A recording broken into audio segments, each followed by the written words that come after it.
Hi everyone, my name is Thomas Kim. Today is January 12th, 2020. This is my ninth episode about C++ GUI programming using Qt on Windows. In this episode, we will learn about qDebug, Qt Debugging Technique, Subclassing, and the parenting system. In this episode, pay special attention to subclassing and the parenting system. In my next episode, in episode 10, we will learn about Qt resource system and resource compiler RCC. I was reading this part of the text, Qt for beginners. Scroll down. In this document, parenting system is a convenient way of dealing with objects in Qt, especially wedges. Any objects that inherits from QObjects can have a parent and children. This hierarchy tree makes many things convenient. When an object is destroyed, all its children are destroyed as well, so calling delete becomes optional in certain cases. All QObjects have findChild and findChildren methods that can be used to search for children of a given object.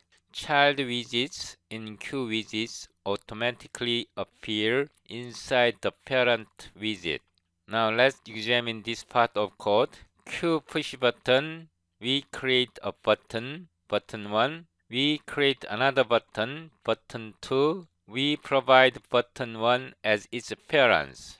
So, button 2 is a child of button 1.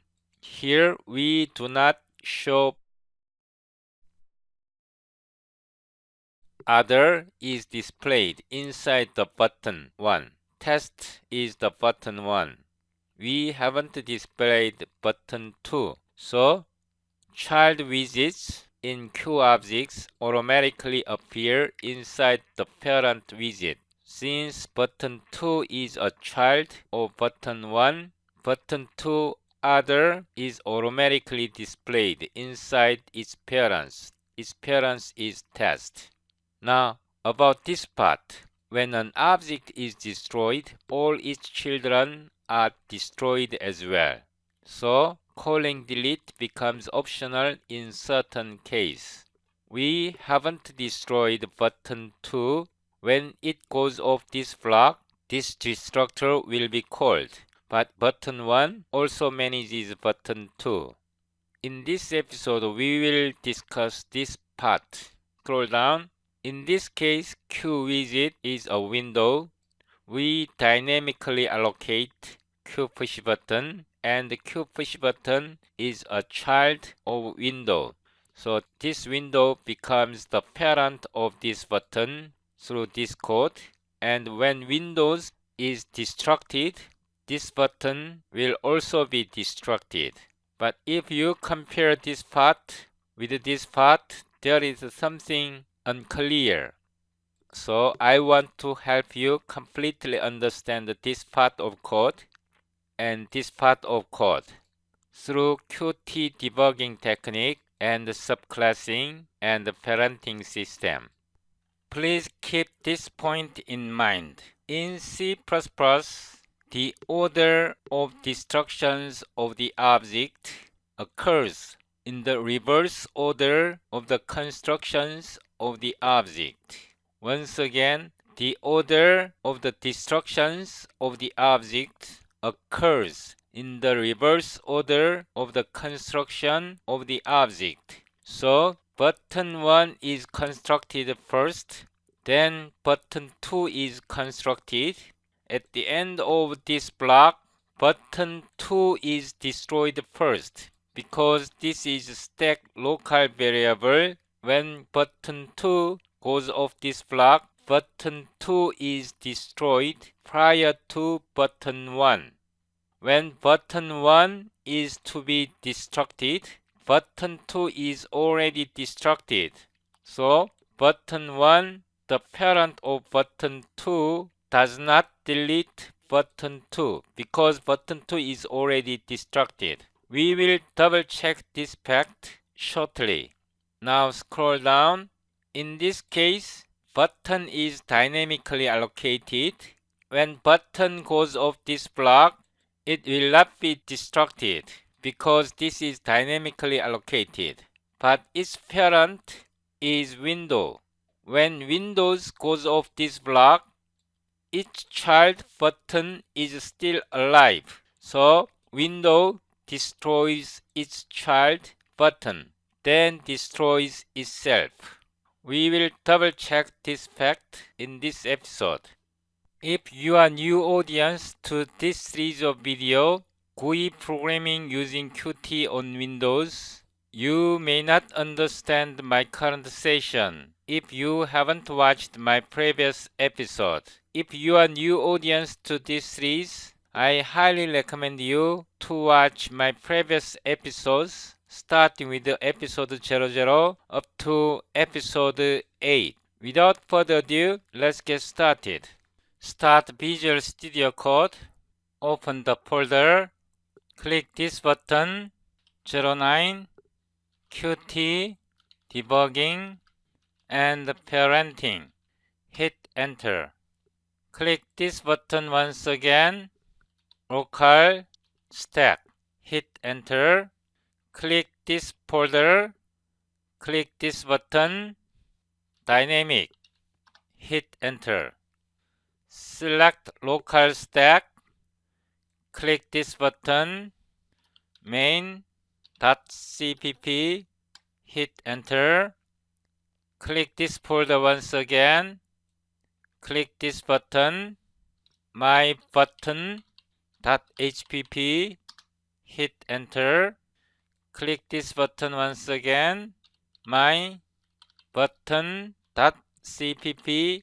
hit enter. Now Ctrl B. I will close this welcome screen.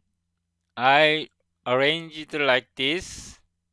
In the header file, if not def, my button underscore hpp and if and over file. Define, copy this text, paste. Include Q push button, class my button, public Q push button. Don't forget semicolon here. We are subclassing from Q push button. So QObject. Don't forget this. Public using Q push button colon Q push button.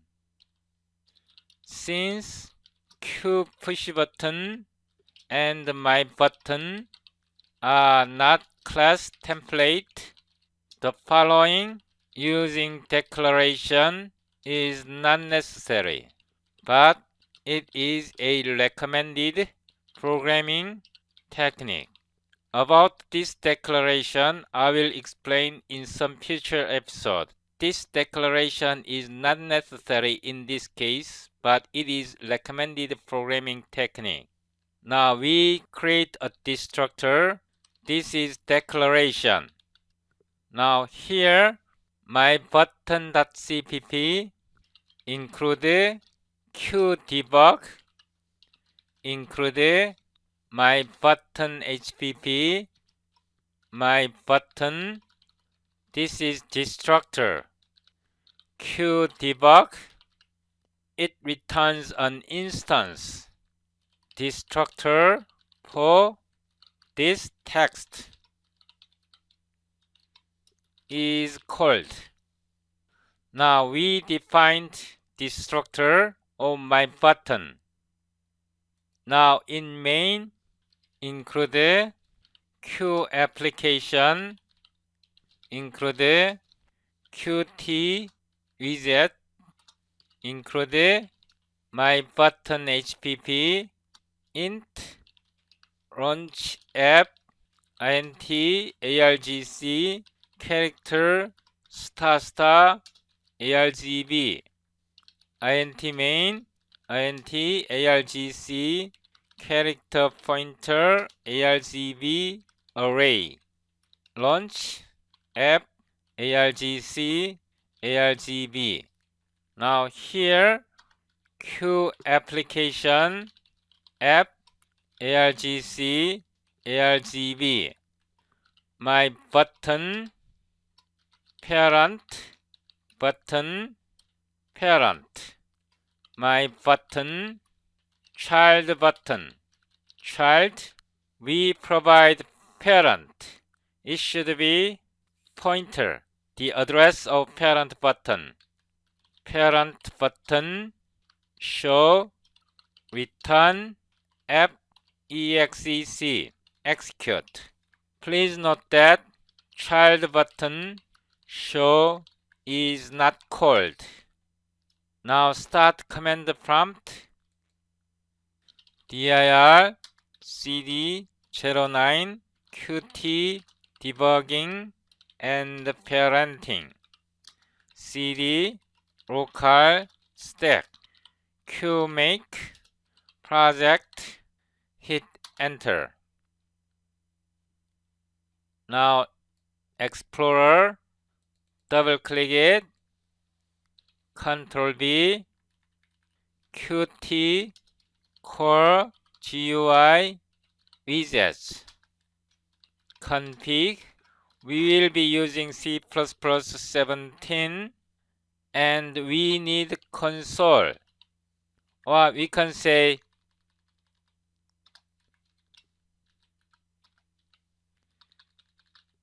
console. We use C++ 17 standard. We need console for qDebug. Please note that in this code we used qDebug. It returns an instance. Now in the command prompt qmake local stack pro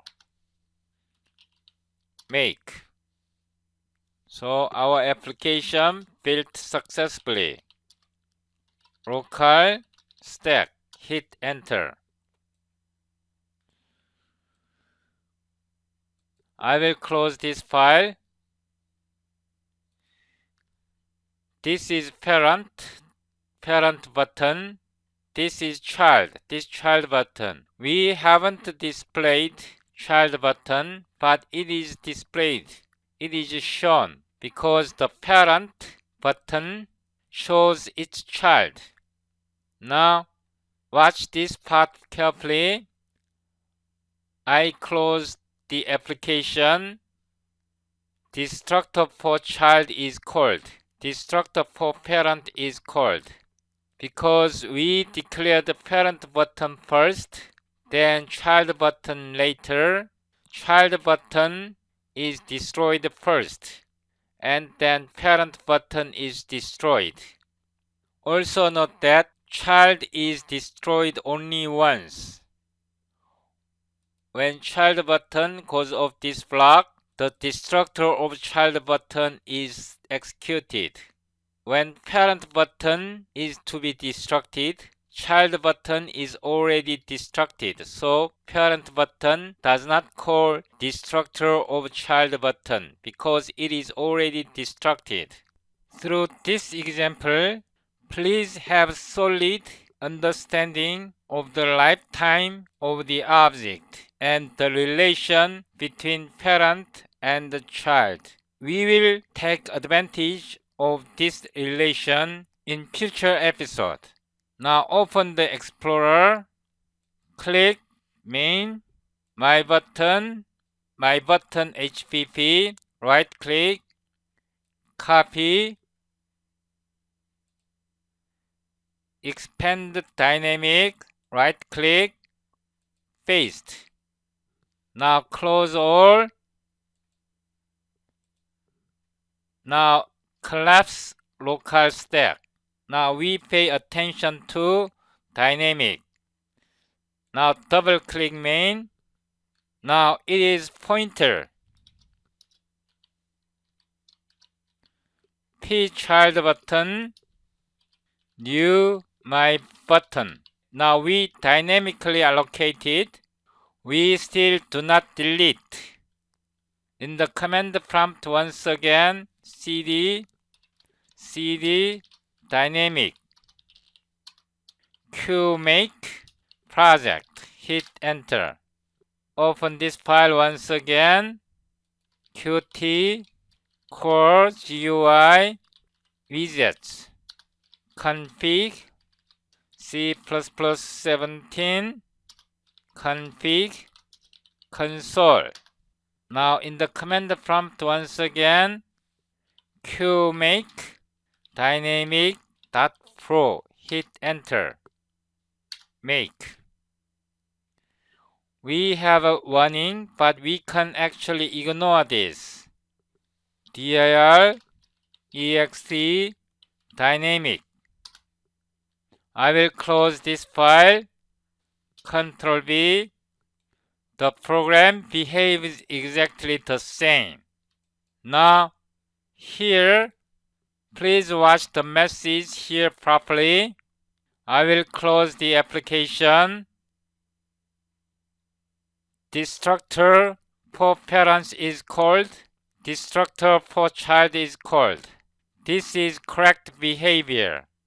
When the destructor of parent is called, this parent button calls destructor of pChild. So destructor for child is called. No memory leaked. Now I will copy this function. Copy, paste it here. It is launch2. Now here, delete pChild button. Now here, I will disable this. Copy, paste, launch application 2. Now we build once again. We rebuild. Now dynamic. So destructor for child is called here at this line. Because this child button is already deleted before parent button shows, child is not displayed here because it's already deleted. Even though we assigned child button as a child of parent button. Now I close it. Destructor for parent button is called. No memory leaked. I will copy this function once again. Copy, paste, launch3. Now this is local variable. I delete this part. Here, I will disable it. Try, paste it here. Now it is F3. We are calling this function. We will catch all exception. qDebug. Oops. Exception. Return -1. Now build once again. CLS. Dynamic. Child is displayed because child is still alive. If I close it, destructor for child is displayed first because this child is declared after parent button. When it goes off this flag, destructor for child button is called. Then destructor for parent is called. The point here is that no exception occurred. So this behaves properly. Also this behaves properly. Also this behaves properly. If we test with F2, for example, we build again. CLS dynamic. Child is deleted. Destructor for parents is called. No exception. Having solid understanding about parent-child relationship and lifetime management is crucial for successful Qt application programming. In my next episode, I will discuss Qt Resource System or Qt Resource Compiler.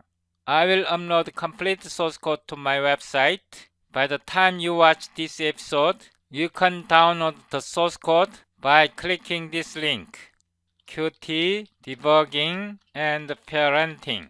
If you like this episode, please give like button to my video. Then I will create more cool videos. Thank you for watching.